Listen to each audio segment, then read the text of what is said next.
Okay, here's a very brief review of the Satechi, whatever, 165 watt gallium nitride wall charger. So I've gone through three, not gone through, I've upgraded over the years. None of them have really broken, but three kind of brick chargers like this that would charge 4, 5, or 6 devices at once from other name brand companies, and they've all worked really well. But I was really excited to have one that could do the wattage to charge a laptop and everything else I have here in this small form factor. And to my knowledge, this is the most powerful USB charger on the market at the time of this recording. So here's what it can do.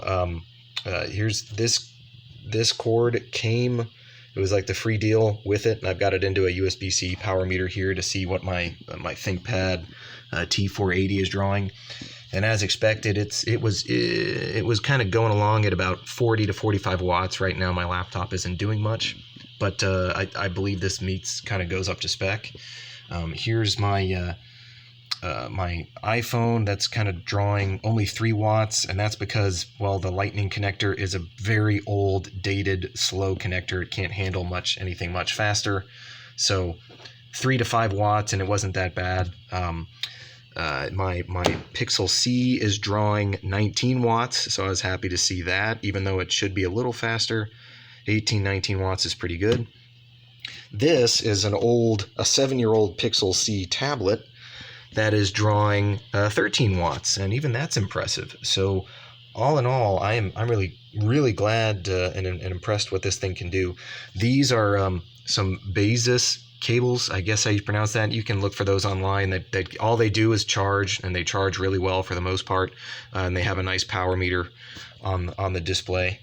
Some people complain. I saw one review that they totally,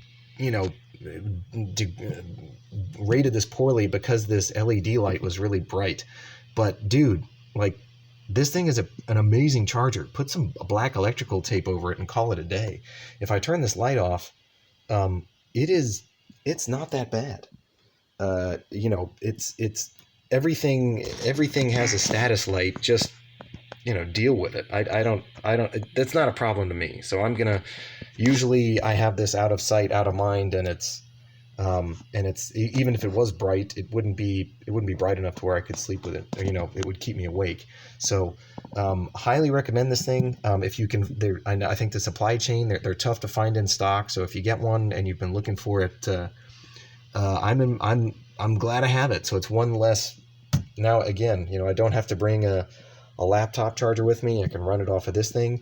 If you have a more powerful laptop that needs more than 60 watts, or heck, even 45, you're gonna have to wait until the next revision of of this comes out. I guess that'll kind of produce 200 watts or whatever that the next revision of Thunderbolt Type C is doing. But if you have an array kind of like this with phones and tablets, this one little device will charge them all with your laptop. So I'm glad I got this.